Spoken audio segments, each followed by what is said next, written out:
चलिए आज हम लोग जो देखने वाले हैं स्पेशली हम देखेंगे यहाँ पे आपका जो है 4 अगस्त का हम लोग देखेंगे करेंट इवेंट्स को, क्या क्या पॉइंट आपको जानना चाहिए। यहाँ पे जो है वो मेन इम्पॉर्टेंट आर्टिकल जो हम देखने वाले हैं, ये आपका न्यूज़पेपर जो है वो दैनिक जागरण का है और हम लोग जो है वो आपका देखने वाले हैं दिल्ली एडिशन को। ठीक है, तो चलिए देखते हैं हम लोग क्या क्या न्यूज़ हमारे लिए इम्पोर्टेंट है और इम्पोर्टेंट आर्टिकल को भी देख लेते हैं। यहाँ पे बताया जा रहा है कि लैपटॉप, टैबलेट और आपका पीसी की आयात पर रोक है। तो देखिए यहाँ पे जो इम्पोर्टेंट पॉइंट है तो उसको हम लोग देख लेते हैं कि क्यों जो है वो केंद्र सरकार ने आपको क्या किया है कि आपका जो है वो प्रतिबंध लगा दिया है। तो देखिए बताया जा रहा है कि सरकार ने जो है लैपटॉप, टैबलेट, पर्सनल कंप्यूटर और आपका सर्वर के आयात पर क्या किया है कि तत्काल प्रतिबंध से आपका प्रतिबंध लगा दिया है। माना जा रहा है कि इस फैसले में घरेलू स्तर पर इस उत्पाद के निर्माण का प्रोत्साहन मिलेगा और हालांकि वाणिज्य और उद्योग मंत्रालय की तरफ से जारी अधिसूचना में इनकी आयात पर रोक का कारण नहीं बताया गया। इन वस्तुओं का अब सीमित रूप से लाइसेंस के माध्यम से आयात किया जा सकेगा। ठीक है, यानी अपना भारत का ही बहुत सारे प्रोडक्ट को यूज़ करना होगा अभी प्रेजेंट के टाइम में। ठीक है, विदेश से आने वालों को बैगेज के तहत पर्सनल लैपटॉप लाने की इजाज़त होगी। सूत्रों के मुताबिक बताया गया है क्या कि देश के बढ़ते हुए सूचना और आपका प्रौद्योगिकी यानी आईटी सेक्टर की वजह से जो है वो आपका क्षेत्र के लिए जो है आपका हार्डवेयर असुरक्षित साबित हो रहे हैं और आपका इसी को ध्यान में रख कर के क्या किया गया है कि आपका जो है फैसला लिया गया है। आगे बताया जा रहा है कि मंत्रालय के सूत्रों का कहना है कि देश की ज़रूरतों के मुताबिक घरेलू स्तर पर लैपटॉप, टैब जैसी वस्तुओं का उत्पादन किया जा सकता है। ठीक है, तो इसीलिए आपका दरअसल लैपटॉप, टैब, पर्सनल कंप्यूटर और सर्वर जैसे उत्पादों के निर्माण को घरेलू स्तर पर प्रोत्साहित करने के लिए प्रोटेक्शन आपका लिंक्ड इंसेंटिव PLI स्कीम जो शुरुआत किया गया है। ठीक है, तो आपका घोषणा 2 साल पहले किया गया था और हालांकि यहाँ पे बताया जा रहा है इसके लिए कुछ खास परिणाम नहीं आने पर इस साल मई में पुरानी स्कीम में क्या किया बदलाव करते हुए इंसेंटिव के लिए 2 अरब आपका क्या किया डॉलर देने का घोषणा की गई है। डेल और आपका HP जो जैसी कंपनियां हैं वो आपके क्या करें कि भारत में पहले से मैन्युफैक्चरिंग इकाइयाँ हैं। सरकार अब स्मार्टफोन की तरह जो है लैपटॉप, सर्वर और जैसे आपके उत्पादों का बड़े पैमाने पर घरेलू स्तर पर उत्पादन चाहती है ताकि इलेक्ट्रॉनिक वस्तुओं के आयात में जो है कमी आ सके। ठीक है, उसके अलावा अभी जो है वो बताया जाए कि लैपटॉप और आपका टैब के लिए जो भारत काफ़ी हद तक आयात पर निर्भर करता है। इस फैसले का जो है उद्देश्य चीन और दक्षिण कोरिया जैसे देशों से इन उत्पादों के आयात में कमी लाना है। ठीक है, तो हमने यहाँ पे इम्पोर्टेंट आर्टिकल को देखा। ठीक है ना, तो ये हमने चीज़ों को देख लिया। चलिए यहाँ पे बताया जा रहा है कुछ पॉइंट को आपको जानना चाहिए। 2 साल पहले जो है वो आपका पहले की गई थी आपका पहले 2 साल पहले ही की गई थी इन उत्पादों के निर्माण के लिए PLI की घोषणा। खास परिणाम के आने पर इस मई में आपका इंटेंसिव आपका जो है बढ़ा करके 2 अरब किया गया है। यहाँ पे बताया जा रहा है कि आपका जो है 77 अरब डॉलर की इलेक्ट्रॉनिक वस्तुओं का आयात किया गया है 22-23 में और 7 से 8 अरब डॉलर के इन उत्पादों का जो है आयात किया जाता है प्रत्येक वर्ष। ठीक है, आगे बताया जा रहा है क्या कि 5.33 की बात करें अरब डॉलर के लैपटॉप और आपका पर्सनल कंप्यूटर का आयात किया जाता है 2022-23 में। उसके अलावा आगे बताया जा रहा है कि आपका 7.37 अरब डॉलर मूल्य के लैपटॉप और आपका पर्सनल कंप्यूटर का आयात जो है वो किया गया था 2021-22 के बजट में। ठीक है, मतलब वर्ष में, तो 7.37 को याद रखेंगे। ठीक है, यहाँ पे बताया जा रहा है क्या कि चलिए यहाँ पे एक और पॉइंट आपको जानना चाहिए कि चीन में जो है चीन से भारत में 65% आयात केवल 3 उत्पादों में होता है। Think tank global trade research initiative जो है GTRI की एक आपको बताया गया रिपोर्ट के अनुसार चीन से जो है भारत का 65% जो आयात केवल 3 उत्पाद इलेक्ट्रॉनिक, मशीनरी और ऑर्गेनिक केमिकल्स तक सीमित है। ठीक है, रिपोर्ट में कहा गया है कि भारत रोजमर्रा के उपयोग और आपका मोबाइल फ़ोन, लैपटॉप और कंपोनेंट जो है आपका सौर सेल मॉड्यूल जैसे औद्योगिक उत्पादों के लिए चीन पर काफ़ी आपका जो है निर्भर भी है। 8 अरब डॉलर का जो है का बाज़ार भी है। आपको बताया जा रहा है रिसर्च फॉर्म जो है काउंटर पॉइंट के अनुसार बताया जा रहा है कि भारत का लैपटॉप और पर्सनल कंप्यूटर जो है आपका बाज़ार लगभग आपका 8 अरब डॉलर का है। हालांकि 2/3 हिस्से में इसकी आयात किया जाता है। ठीक है, आगे बताया जा रहा है क्या। ठीक है, तो यहाँ पे हम लोग इम्पोर्टेंट आर्टिकल को देख लिया। आपका जो भी था यहाँ पे हमने देखने का कोशिश किया। चलिए नेक्स्ट आपका आर्टिकल को देखते हैं।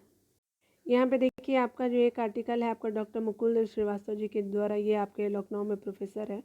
और एआई से अभी तक जो है पहुँच संभव है। ठीक है, सभी तक जो है एआई का यूज़, जो आर्टिफिशियल इंटेलिजेंस का यूज़ करके आपका सभी तक पहुँच संभव है। तो चलिए इनके आर्टिकल को देखते हैं।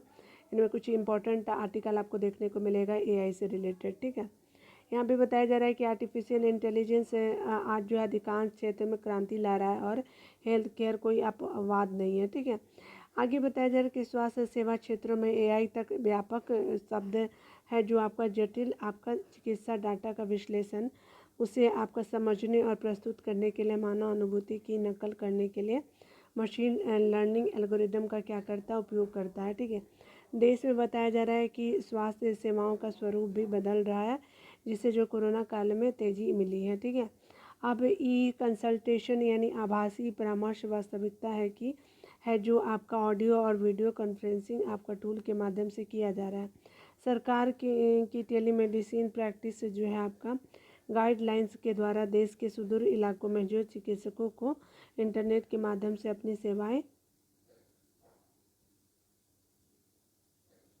देने का क्या है, तो आपका देने की विधि के आपकी स्वरूप प्रदान करती है। चिकित्सा का यह आपका तरीका जो है आपका बहुत ही लाभदायक है। इसके माध्यम से जो है चिकित्सक और रोगी भौतिक रूप से क्या करते मिलने के बजाय डिजिटल आपका जो प्लेटफॉर्म आदि आपस में मिल सकते हैं। प्लेटफॉर्म से आपका माध्यम से मिल भी सकते हैं। यहाँ पे आगे बताया जा रहा है क्या कि अगर हम बात करें कि आपका जो है इससे अस्पतालों में जो है आपका क्या हो रहा है कि ओपीडी में लगने वाले भीड़ कम किया जा सकेगा और केवल गंभीर रोगों के इलाज के लिए जो है आपका रोगी अस्पताल पहुंचेंगे। आगे बताया जा रहा है क्या कि गूगल के हेल्थ प्रोग्राम से जुड़े विज्ञानियों की एक टीम ने एआई को लेकर के एक अच्छी प्रयोग किया है। इस टीम ने जो है एआई प्रोग्राम के एक अंतर्गत आपका जो है एक ऐसा सॉफ्टवेयर विकसित किया है जो आपका मशीन लर्निंग की मदद से किसी व्यक्ति के शरीर में मौजूद बीमारियों का पता लगाएगा। यही नहीं, इन छिपी हुई बातों का पता लगाने के लिए किसी जो है वह आपका भारी भरकम टेस्ट या डायग्नोसिस मशीनों की ज़रूरत भी नहीं होगी, और ना ही आपका जो है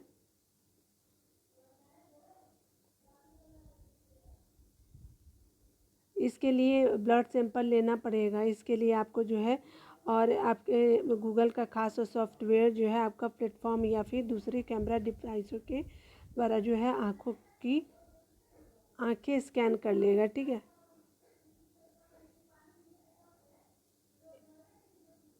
इसके बाद जो है रेटिना स्कैन के डाटा को प्रोसेस करके जो आपका गूगल सॉफ्टवेयर इस व्यक्ति की आपकी उम्र, ब्लड प्रेशर के अलावा यह भी बता देगा कि स्मोकिंग करता है या नहीं। ठीक है, मतलब एआई इतना एडवांस लेवल का है। ठीक है, आगे बताया जा रहा है क्या कि आपका इन सब बातों को जांच करके जो है गूगल का प्रोग्राम बता देगा कि उस व्यक्ति को दिल की बीमारी है या हार्ट अटैक का कितना खतरा है और कितने वर्ष बाद जो है जो इसे ऐसी कोई बीमारी हो सकती है। ठीक है, मतलब आपका एडवांस अब को लेवल का आपका क्या मिलेगा, तो आपका एआई का यूज़ करके हेल्थ से रिलेटेड सारे आपके जो भी आइडिया देना होगा वो दे पाएगा। डाटा एनालिसिस से जो है डॉक्टर बेहतर निर्णय भी ले सकेंगे। धीरे धीरे जो है एक्सरे, सीटी स्कैन, एमआरआई की आवश्यकता नहीं रहेगी और गलत निदान स्वास्थ्य सेवा क्षेत्र में बड़ा मुद्दा है। ठीक है, एक बताया जाता है कि आपका एक रिपोर्ट के अनुसार अमेरिका में हर साल जो 1.2 करोड़ लोगों का गलत निदान किया जाता है, यानी कहने का कि बीमारी कुछ और दवा किसी और चीज़ का मिल रहा है। यहाँ पे बताया जा रहा है इसमें 44% जो है कैंसर रोगी होते हैं। एआई अब डायग्नोस्टिक सटीकता और दक्षता में सुधार करके इस मुद्दे का दूर करने में मदद कर रहा है, और भारत में भी स्थिति कुछ अलग नहीं है। ठीक है, छोटे शहरों और कस्बों में जो है निजी डायग्नोस्टिक सेंटर और हॉस्पिटल की भरमार है, पर उनके द्वारा देखे जा रहे रोगियों द्वारा पैदा किया जा रहा है आपका जो आंकड़ा के काम नहीं आ पा रहा है। ठीक है, और न ही जो है यहाँ होने वाले इलाज के आकलन की कोई भी आपके केंद्रीकृत व्यवस्था है। स्वास्थ्य सुविधाओं की मांग बढ़ने के अनुपात में जो चिकित्सा की आपकी आपूर्ति सीमित रहती है। ठीक है, आगे बताया जा रहा है यहाँ पे क्या कि ऐसे में आपको बताया जा रहा है कि ऐसे में रोगी का निरंतर जो है आपका देखभाल बनाए रखना कठिन हो जाता है। चिकित्सा आपका क्षेत्र में आपका ज़्यादा चिकित्सा क्षेत्र में आपका जो है वो ज़्यादा जो है जोर आपका रोग ठीक करने में है, न कि आपका ऐसी परिस्थिति का निर्माण जो आपके जिससे रोग को होने ही नहीं दिया जाए। ठीक है, आगे बताया जा रहा है कि एआई के माध्यम से जो है आपका रोगों के साथ जो है आपका संचार को संचालित करने से संबंधित जो है आपका कई थकाऊ आपके जो है वो कार्य समाप्त हो सकते हैं।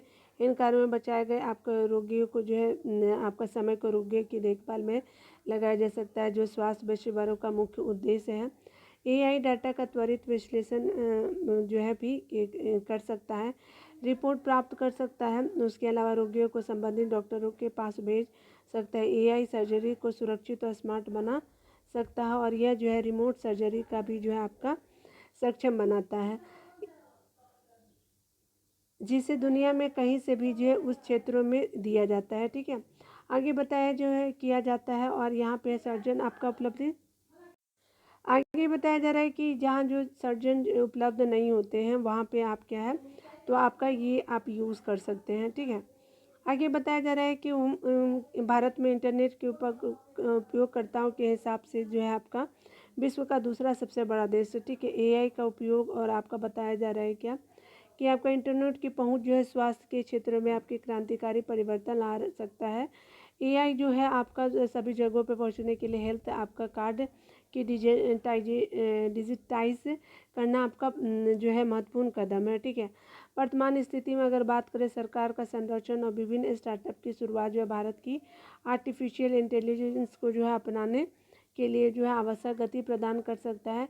देश में जो है आर्टिफिशियल इंटेलिजेंस से जो है सफलता इस बात पर निर्भर करेगी कि लोग जो है स्वास्थ्य सेवाओं में तकनीक का जो उपयोग कितना जल्दी आपका अपने व्यवहार में ले आएंगे।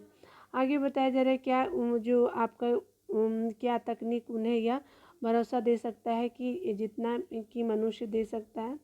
तो ये चीज़ें हमने एआई से रिलेटेड हमने इम्पोर्टेंट आर्टिकल को इसमें पढ़ा। चलिए आगे हम लोग नेक्स्ट पॉइंट को देख। एक आपका नया आर्टिकल है कि तत्व और सत्य को जुटाने का प्रयास है। तो यहाँ देखते हैं कि ये आपका शिवकांत शर्मा जी के द्वारा लिखा हुआ है। तो चलिए इनसाइड द स्टोरी हम लोग देख लेते हैं कि हमारे क्या है जो आपको जानना चाहिए। ठीक है, बताया जा रहा है कि आपका जो है इलाहाबाद उच्च न्यायालय की हरी झंडी के बाद जो है भारतीय आपका पुरातत्व सर्वेक्षण आपका यानी एएसआई की आपकी टीम ज्ञानवापी परिसर का जो है सर्वे करना शुरू कर दिया है। स्पेशली ये जो मंदिर से रिलेटेड आपका जो मुद्दा चल रहा है उसी से रिलेटेड जो है आपका डीप जो है नॉलेज दिया जाएगा इस आर्टिकल में। ठीक है, यहाँ पे जो है देखिए यहाँ पे बताया जा रहा है क्या कि अगर बात करें कानूनी पहलुओं और वैज्ञानिक सर्वेक्षण से इतर जो है यदि ज्ञानवापी परिषद की पिछली दीवार के स्थापत्य और उसके बीचों बीच जो है मस्जिद के अंदर आपका जो है आगे बताया जा रहा है क्या कि आपका जो गुंबद है तो नीचे जो है बने आपके बंद द्वार पर ध्यान से देखें तो स्पष्ट हो जाएगा कि यह हिंदू आपके मंदिर की सामने ही दीवार और उसका प्रवेश द्वार है। ठीक है, आगे बताया जा रहा है कि इस द्वार और आपका दीवार की छोड़ ज्ञानवापी जो है अन्य दीवार और आपका गुंबद एक सपाट है, एकदम सपाट। हालांकि तोड़फोड़ और 350 साल की अवहेलना की वजह से दीवार अब जो है जीर्ण शीर्ण आपका क्या हो चुकी है। इसके बावजूद जो है अंग्रेज आपके जो प्राच्यविद और एशियाटिक सोसाइटी और बंगाल शोधकर्ताओं के यहाँ जो आपके संस्थापक जेम्स प्रिंसेप के 1832 के लिथोग्राफ में इसकी कारीगरी की बारीकी से देखा जा सकता है। ईसाई उसके अलावा जो पर्यटक और लेखक एडविन ग्रिम्सन ने अपनी पुस्तक काशी द सिटी इलेट्रियस में लिखा है कि पूरे बनारस में जो है वो स्थापत्य का इस भग्नावशेष दीवार से बेहतर नमूना नहीं मिलता है। ठीक है, यानी बहुत अच्छा नमूना यहाँ पे आपको देखने को मिलेगा। यह विडम्बना ही है कि स्मारकों के संरक्षण में जो है दूसरे देशों की मदद करने वाली एएसआई ने पहले ही देश के प्राचीनतम शहरों के आपके सैकड़ों वर्ष पुराने मंदिर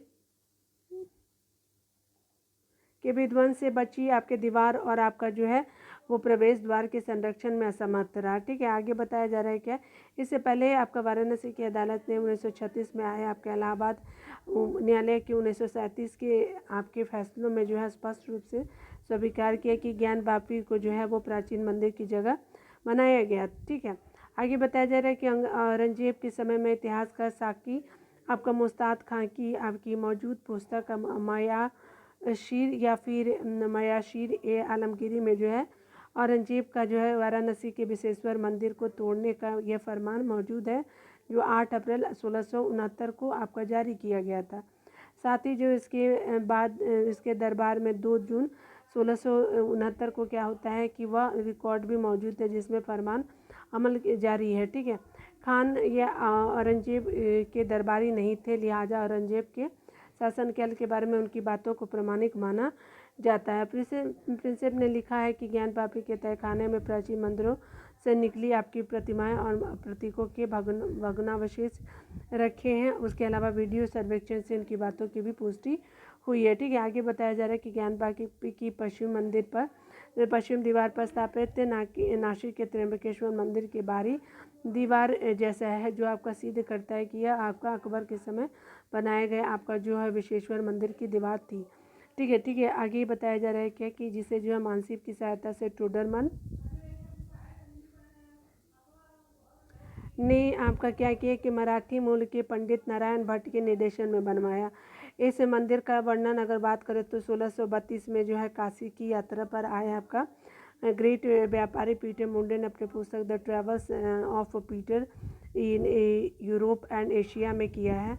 आगे बताया जा रहा है कि इसमें आपका रेखा चित्र जो है के जरिए जो है कतार में खड़े भक्त गणों को जो विश्वेश्वर ज्योतिर्लिंग का आपका जलाभिषेक करते दिखाया गया है।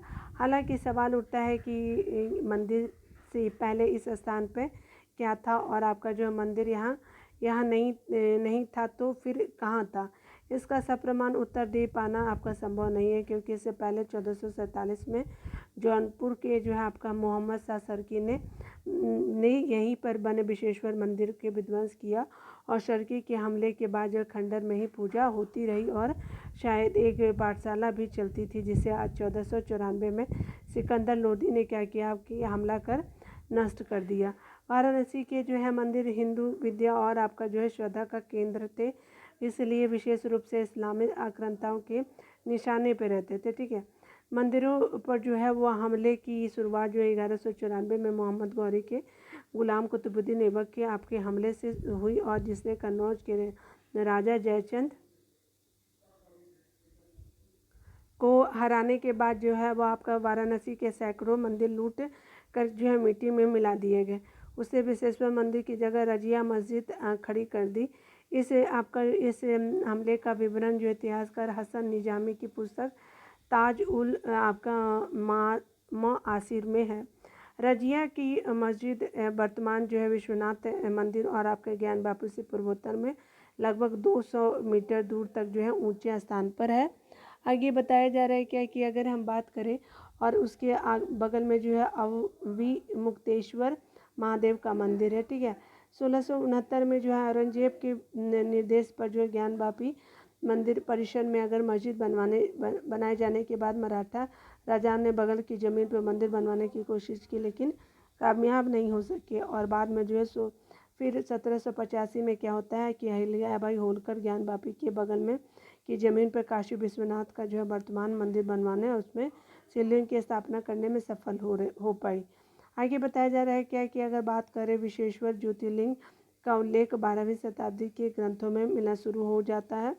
स्कंद पुराण के अनुसार काशी खंड के 33वें अध्याय की कथा के अनुसार अगर बात करें तो भगवान शिव काशी में ज्योतिर्लिंग के रूप में प्रकट हुए। उसके बाद जलाभिषेक के लिए उन्होंने जो है ज्योतिर्लिंग के दक्षिण की भूमि को अपने त्रिशूल से खोद करके जलधारा निकाली, जिसे ज्ञान वापी तीर्थ या फिर आपका ज्ञान की बावड़ी का नाम दिया गया।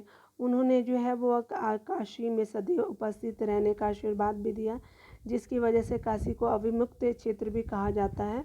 आगे बताया जा रहा है क्या कि इस विवरण से स्पष्ट है कि विशेश्वर ज्योतिर्लिंग और अवमुक्तेश्वर लिंग के बाद जो है काशी का तीसरा सबसे प्रबल और आपका पवित्र बिंदु यदि कुछ और है तो ये ज्ञानवापी तीर्थ है। ठीक है, आगे बताया जा रहा है कि जिसे मस्जिद कहते हैं उसकी पश्चिमी दीवार में ज्ञानवापी के ठीक उत्तर दिशा में और अजिया की मस्जिद भी उत्तर में ही है आपका, जिससे सिद्ध होता है कि जिस भूमि पर मस्जिद खड़ी है वह आपका विशेश्वर मंदिर की आदि जो है वो भूमि रही है। नंदी की स्थापना भले नेपाल नरेश ने बाद में कराई, परंतु ज्ञानवापी आदि मंदिर के समय से ही जो है वहीं है। ठीक है, आगे बताया जा रहा है क्या कि गंगा समेत 3 नदियों से घिरे क्षेत्र में जलाभिषेक के लिए जो वापी या फिर बावड़ी खोदकर नया तीर्थ बनाने और गंगा जल के बजाय जो है आपका उसी से आपका अभिषेक करने का निर्देश देने के पीछे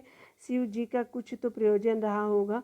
यह अफसोस की बात है कि ज्ञानवापी को साफ करा करके उसी के जल से आपका जो है विश्वनाथ का जलाभिषेक करने की बजाय जो है गंगा जल से अभिषेक किया जा रहा है। ठीक है, स्कंद पुराण की माने तो आपका काशी में अभिमुक्त क्षेत्र में ज्ञानवापी से आपका बड़ा कोई तीर्थ नहीं है। आगे बताया जा रहा है कि गंगा भी नहीं है, स्वयं शिव के त्रिशूल से बने और 1000 साल से भी पुराने तीर्थ से जो है बड़ा पुरातात्विक और ऐतिहासिक महत्व का स्मारक और आपका होगा। ठीक है, यहाँ पे बताया जा रहा है कि ये जो आपके लेखक है वो BBC हिंदी के जो है पूर्व संपादक है। ठीक है, तो इससे हम लोग इम्पोर्टेंट आर्टिकल को हमने देखा और ज्ञानवापी से रिलेटेड हम लोग नॉलेज को भी हमने गेन करा। ठीक है, चलिए नेक्स्ट आर्टिकल को देख। चलिए यहाँ पे आपका जो है पुख्ता प्रबंध में सफल होगा चीता परियोजना। चलिए चीता परियोजना को हम लोग देख लेते हैं कि क्या इंपॉर्टेंट आर्टिकल है यहाँ पे, और स्पेशली ये संजय श्रीवास्तव जी के द्वारा लिखा गया ये वरिष्ठ पत्रकार है। चलिए हम लोग डिटेल में एनालाइज करते हैं कि क्या क्या हमको प्रोजेक्ट चीता से रिलेटेड इम्पोर्टेंट आर्टिकल में दिया हुआ। चीता परियोजना का उद्देश्य जो है दूरगामी और आपका क्या है महत्वपूर्ण है। दुर्भाग्यवश कुछ लोग इसकी महत्ता को समझ और स्वीकार नहीं करते। ऐसे लोग इसे आपका नुमाइश इवेंट बताते हैं तो अपनी अकुशलता और अव्यवहारिकता के चलते धीरे धीरे नाकामी की ओर है। उसके अलावा बताया जा रहा है कि ऐसे लोग संभवतः अंग्रेजों द्वारा भारत में ट्राउट आपका मछली को बसाने के प्रयास से परिचित नहीं है। ठीक है, आगे बताया जा रहा है कि इस आर्टिकल में वस्तुतः जो है अंग्रेजों को यहाँ अपने देश को खास मछली का स्वाद बहुत सताता था। उन्होंने जो है अत्यंत विपरीत परिस्थितियों में उसके अंडे पानी के जहाज़ से मंगाया और तमाम आपका जो है असफलता झेलने के बाद जो है वो ठंडे इलाके में मछली की इस प्रजाति को अनुकूलित बनाने में कामयाब रहे। ठीक है, आगे बताया जा रहा है कि चीता परियोजना की अगर बात करें तो निश्चित ही 75 वर्ष पहले देश में विलुप्त हो चुके चीतों को फिर से यहाँ बसा देगी। ये संभवतः है कि अफ्रीका चीते जो है आपका भारतीय परिवेश में पल कर के भविष्य में जो है यहाँ के अनुकूल एक नई चीता का क्या करेगा आपका नई प्रजाति का निर्माण करे। चीता परियोजना जो है वन और वन्यजीव आपका प्रबंधन में सुधार का सबक बन सकती है। परियोजना की सफलता या असफलता भविष्य के गर्त में है। पर यहाँ पे बताया जा रहा है इस आर्टिकल में कि यदि किसी दल की परियोजना नहीं है, पर यह किसी दल की परियोजना नहीं है बल्कि ये देश के एक दीर्घकालिक प्रयास है। कुछ गलतियाँ और लापरवाही हो सकती है, पर कामना होनी चाहिए कि परियोजना अपने उद्देश्य और लक्ष्य में क्या हो सफल हो। परियोजना के परिचालन और आपका चीतों के पुनर्वास की प्रक्रिया पर प्रश्न उठाए जा सकते हैं और यह जरूरी भी है क्योंकि इन्हीं प्रश्नों के आपके उत्तर तलाशने के दौरान जो है आपका वर्तमान असफलता को दूर करने का मंत्र मिलेगा। नहीं, आपकी दिशाएं खुल सकती हैं और आपको परियोजना की आलोचना में दिक्कत नहीं है। ठीक है, परियोजना की आलोचना में दिक्कत नहीं है, पर यह हतोत्साह करने के बजाय जो सकारात्मक दृष्टिकोण के साथ समाधान तलाशने की सार्थक दिशा में होना चाहिए। नामीबिया से चीते लाने उसके अलावा अधिकारियों और स्टाफ ट्रेनिंग के लिए जो वहाँ भेजने और विशेषज्ञों को यहाँ जो है वो बुलाने आदि में सैकड़ों करोड़ रुपए जो है खर्च हुए हैं। और आपका जो परियोजना वैसे ही आपका लगभग 1000 करोड़ रुपए की है। जनता की कमाई का इतना पैसा लगा है तो प्रश्न तो पूछना आपका जाना चाहिए। यहाँ पे बताया जा रहा है कि national wide life action plan यानी जो 2017 से 2031 तक की चीता परियोजना के समावेश न होने के बावजूद इसे जो आनन फानन अपनाने के पीछे क्या उद्देश्य है, आखिर पूर्णवास चीतों का ही ये क्यों। ठीक है, आगे बताया जा रहा है कि देश की पहचान रहे अन्य महत्वपूर्ण विलुप्त जीवों का क्यों नहीं। ठीक है, तो यहाँ पे इस आर्टिकल में यही बातें निकल के आई है। आगे देखते हैं, यहाँ पे बताया जा रहा है कि एशियाटिक लॉयन को बचाने, ग्रेट इंडियन बस्टर को बचाने की परियोजना क्यों नहीं है। खतरे में पड़ी आपके एशियाई शेरों की प्रजातियों का संरक्षण हमारी सर्वोच्च प्राथमिकता होनी चाहिए। लेकिन यहाँ पे बताया जा रहा है एशियाई शेर जो है दुनिया में 700 ही आपके बचे और चीते आपके 7000 बचे हैं। आगे बताया जा रहा है कि यह जो है आपका सही है कि एशियाई चीते जो है महज ईरान में बचे हैं और आपका जो अत्यंत अल्पसंख्यक है, परंतु कम संख्या में सही आपका जो है आपका कम संख्या में क्या है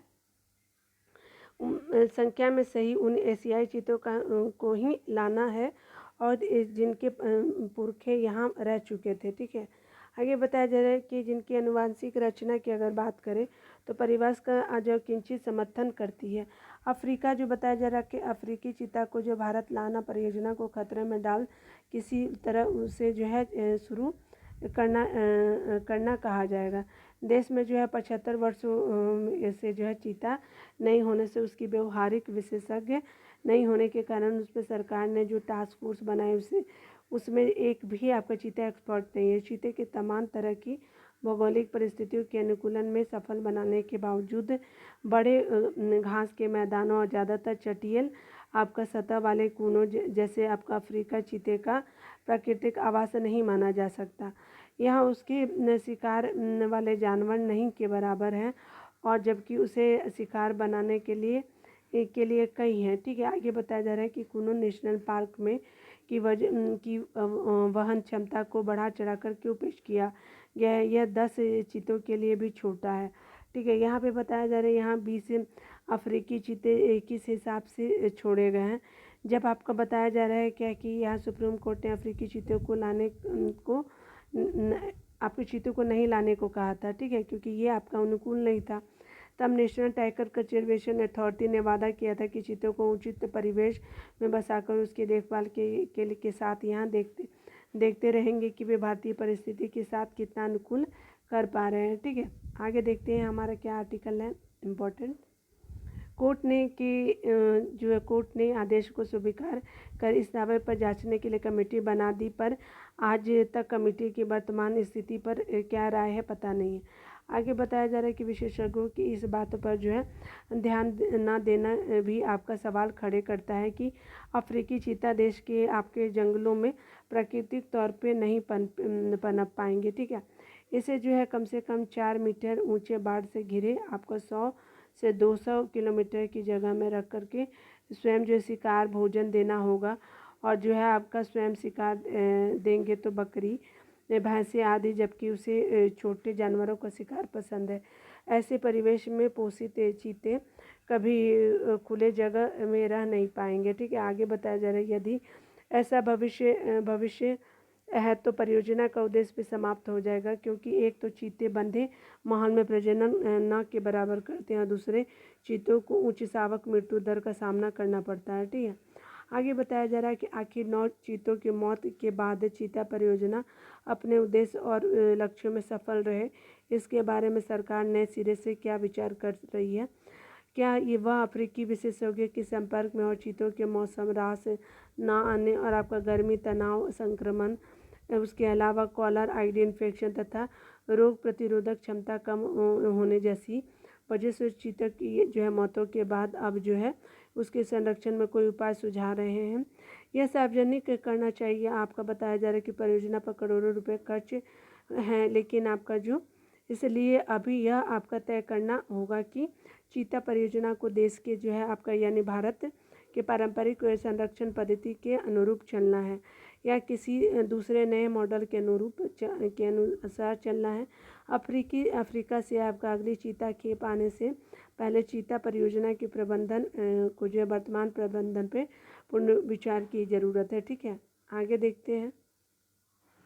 यहाँ पे हमने देख लिया एक जैव विविधता को बनाए रखने की चुनौती से रिलेटेड शशांक द्विवेदी जी के द्वारा ये इम्पोर्टेंट आर्टिकल है। ये मेवाड़ की जो है यूनिवर्सिटी में ये डायरेक्टर भी हैं। ठीक है, चलिए देखते हैं यहाँ पे बताया जा रहा है क्या कि यहाँ पे आपको एक पॉइंट जानना चाहिए कि अगर बात करें लोकसभा के मानसून सत्र में जैव विविधता संशोधन विधेयक 2022 बिना किसी आपत्ति के पारित हो गया। दरअसल असल में यह विधेयक 2022 के जैविक विविधता अधिनियम को क्या करता है, संशोधित करता है। इससे आपका क्या है, संयुक्त राष्ट्र convention on biological diversity CBD के लक्ष्य को जो हासिल करने में जो है भारत की सहायता के लिए लागू किया गया है। ठीक है, आगे बताया जाए वर्ष 1992 में स्थापित CBD अब मानता है कि देशों को अपने क्षेत्र के भीतर अपनी जैविक विविधता को नियंत्रित करने का पूर्ण अधिकार भी है।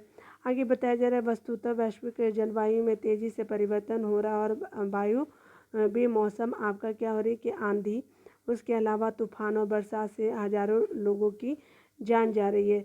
साथ ही जो है वो ऋतु चक्र में तेज़ी से बदलाव देखने को मिल रहा है। आगे बताया जा रहा है कि सच्चाई यह है कि आपका पर्यावरण, उसके अलावा या फिर जैव विविधता संरक्षण सीधे जो है वो हमारे अस्तित्व से जुड़ा क्या है, तो आपका मसला है। आगे बताया जा रहा है कि साल में ही आपका हाल ही में जो है विश्व वन्यजीव कोष द्वारा जारी लिविंग प्लैनेट रिपोर्ट के अनुसार अगर बात करें वैश्विक स्तर पर जो 1970 से आपका 1918 के दौरान जो है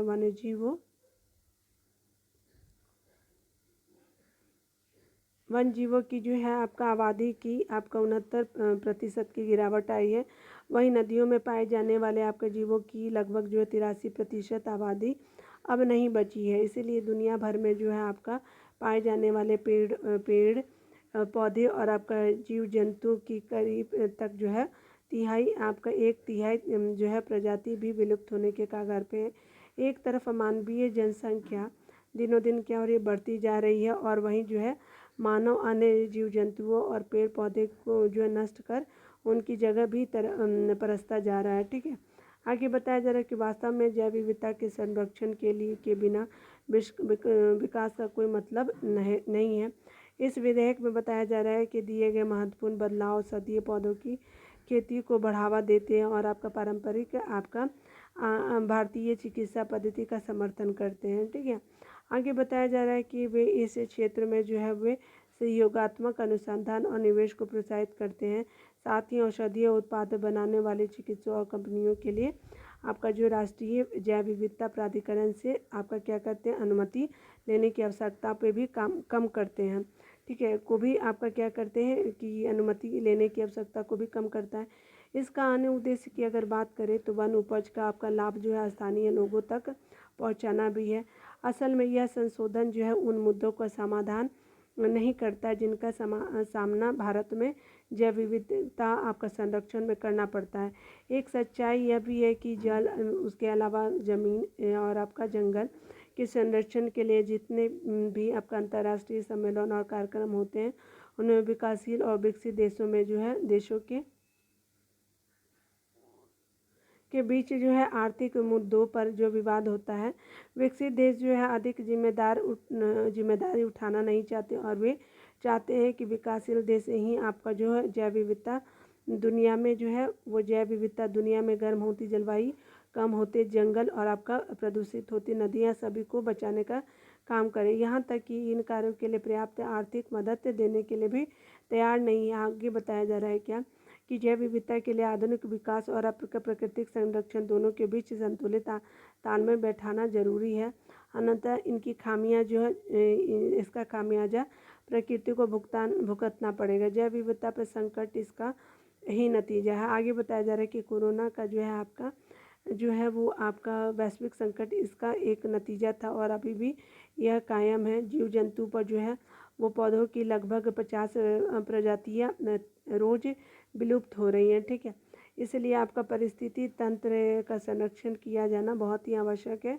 देश के प्राकृतिक संसाधनों का ईमानदारी से दोहन और जैव विविधता के संरक्षण के लिए सरकारी प्रयासों के साथ साथ जनता की सकारात्मक भागीदारी की आवश्यकता है। इस बारे में जो है जनता को जागरूक करना होगा, तभी इसका जो है संरक्षण हो पाएगा।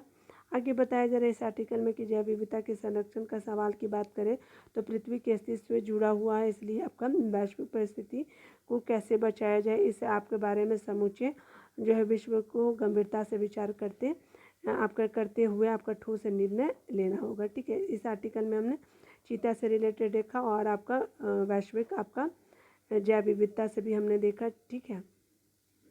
यहाँ पे एक आर्टिकल है आर्थिक सुपर पावर बनने की तरफ जो है अक्सर भारत। तो इसमें हम लोग देख लेते हैं कि क्या जो है इम्पोर्टेंट मतलब आपके पॉइंट को रिकॉल करना चाहिए। ठीक है, भारत जो है आर्थिक सुपर पावर बनने की तरफ अग्रसर है। कुछ सप्ताह पहले RBI ने यह बात अपनी मासिक रिपोर्ट में कहा।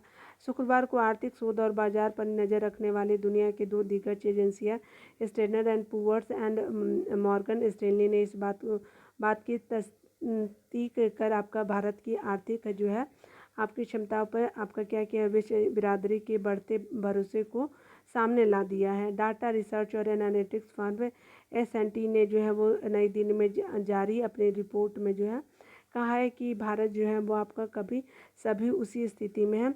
भारत अभी उसी स्थिति में जहां वह आने वाले दशक में एक आर्थिक सुपर पावर बन सकता है। जबकि मॉर्गन स्टैनली की तरफ से जारी आपका रिपोर्ट में भारतीय पूंजी बाजार में ओवरवेट को जो है श्रेणी में आपका रखा गया है। इसमें बताया गया है, उसका मतलब यह हुआ है कि भारत की इकोनॉमी अपने श्रेणी के दूसरे आपके क्षेत्रों में बेहतर होगी। आगे बताया जा रहा है क्या कि जिसके चलते इसका जो है शेयर बाजार भी आपका बेहतर प्रदर्शन आपका करेगा। इसी रिपोर्ट में आपका चीन का दर्जा घटाया गया है। उसी के अलावा बताया जा रहा है कि अंतर्राष्ट्रीय एजेंसी की रिपोर्ट को बताते हुए कि अगर संकेतक माना जाए तो इसका असर जो है आने वाले दिनों में S&P एंड मोडी जैसी एजेंसियों को भारत की रेटिंग में भी आपको सुधार करना पड़ सकता है। ठीक है, उक्त दोनों रिपोर्टों में पहले जो है वर्ल्ड बैंक, ADB और अन्य निजी आपकी वैश्विक एजेंसियों की रिपोर्टों में इस बात का जिक्र किया गया है कि भारत जो वर्ष 2023-24 और उसके बाद जो है दुनिया की सबसे तेज़ी से बढ़ती हुई इकोनॉमिक बना रहेगा। और अधिकांश जो एजेंसियां हैं आपका ने आपका कहा है कि आपका चालू वित्त वर्ष के दौरान लगभग 6.5 जो है प्रतिशत के आपके आसपास की आर्थिक वृद्धि दर्ज जो है आपका हासिल करेगा। शुक्रवार को जो है गुरुवार को बताया गया कि मॉर्गन स्टैनली की रिपोर्ट में चालू वित्त वर्ष में भारत की आर्थिक वृद्धि दर जो है 6.2% आपका अनुमान लगाया गया है। ठीक है, आगे देखिए यहाँ पे कुछ पॉइंट हम लोग देख लेते हैं जो हमको जानना चाहिए। यहाँ पे बताया जा रहा है क्या कि दुनिया जो है दुनिया की सबसे गतिमान इकोनॉमी होगी।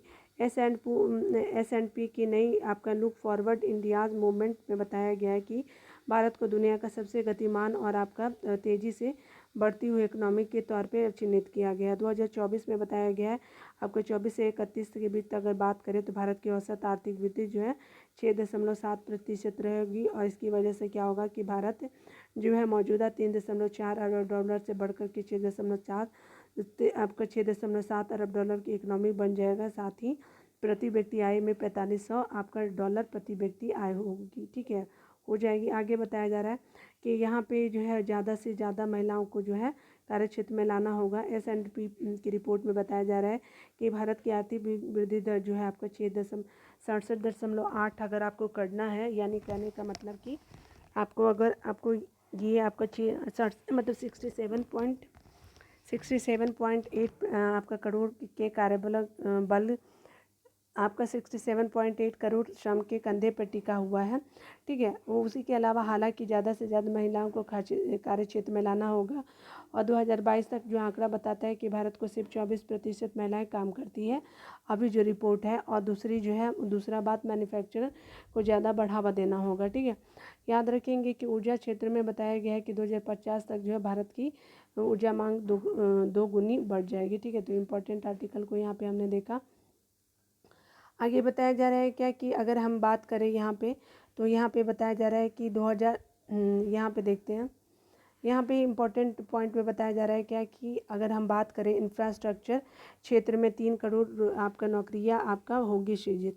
नाइट फ्रैंक की एक रिपोर्ट में बताया गया है कि आपका 2030 तक जो है 3 करोड़ नौकरियाँ जो हैं वो आपकी जो